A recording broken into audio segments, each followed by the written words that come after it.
Hello বন্ধুরা, welcome জানাই আমার ঘনিষ্ঠ ব্লগ চ্যানেলে। তো দেখো, আমরা চলে এসেছি জয়পুরে মা জয়চণ্ডীর মন্দিরের সামনেই রয়েছি, দেখতেই পাচ্ছ।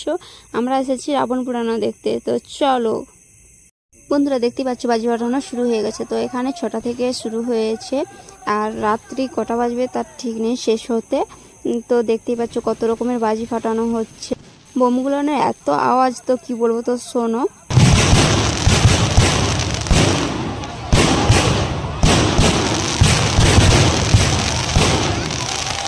দেখলে তো বন্ধুরা কত শব্দ, যাদের হার্টের প্রবলেম আছে তাদের হার্ট অ্যাটাক হয়ে যেতে পারে। তো খুবই ছাতি ধড়াস ধড়াস করেছিল। আর ওখানে দেখতে পাচ্ছ কত বাজি ফাটছে। প্রথমেই আমরা পুকুর পাড়ে নেমে গিয়েছিলাম, 2 নম্বর পুকুরটার পাড়েই আমরা ছিলাম। পুকুরের ওই পাড়ে কয়েদ গাছ রয়েছে, তাই কয়েদগুলো দেখে বাবাই বলল যে ওইগুলো কি ফল, তাই হাত বাড়িয়ে দেখাচ্ছিল। আমি বললাম ওইগুলো কয়েদ ফল। আর দেখো কত ভিড় হয়েছে। আর ওই দিকে বনের সাইডে দাঁড় করিয়ে রেখেছে রাবণকে ওখানে। আপনার আইটেম ইন্ডিয়ান আর্মি দিয়ে প্রস্তুত হয়ে যান, ইন্ডিয়ান আর্মি দিয়ে প্রস্তুত হয়ে যান। এখন আপনারা দেখছেন অনেক দিন পর এখানে এসেছি। বিয়ের আগে মানে 6-7 বছর আগে একবার এসেছিলাম রাবণ পোড়ানো দেখতে, হেঁটে হেঁটে তখন এসেছিলাম। তো আবার চলে এসেছি বরের সাথে। তো বর আছে, আমার বোন আছে, তো আমরা সবাই মিলে এসেছি। আর ওই বাজিগুলো দেখতে পাচ্ছ মালা হয়ে ঝরে পড়ছে, খুব সুন্দর। বিয়ের আগে যখন এসেছিলাম তখন ঠিক এই বাজিটাই ফেটেছিল। তখন ওই বাজিটার নাম ছিল কিরণমালা। তখন কিরণমালা সিরিয়াল হচ্ছিল আর ওটা মালার মতন ঝরে পড়েছিল, সেই জন্য ওই বাজিটার নাম রেখেছিল কিরণমালা।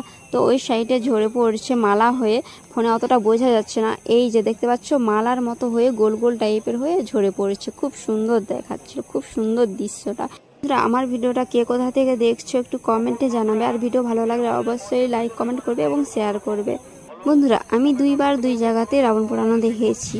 একবার দেখেছি এই জয়পুরেতে, আরেকবার দেখেছি খড়গপুরেতে। আগের বছর ভিডিও করেছিলাম, তোমাদেরকে দেখিয়েছিলাম, তোমরা অনেকেই দেখেছো, অনেকেই দেখোনি।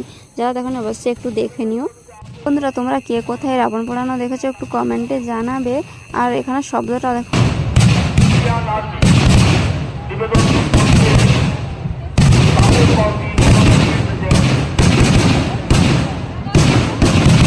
বন্ধুরা দেখতে পাচ্ছ তো বমের আওয়াজ কি প্রচুর, গোটা চারিদিকে ছিটে যাচ্ছে।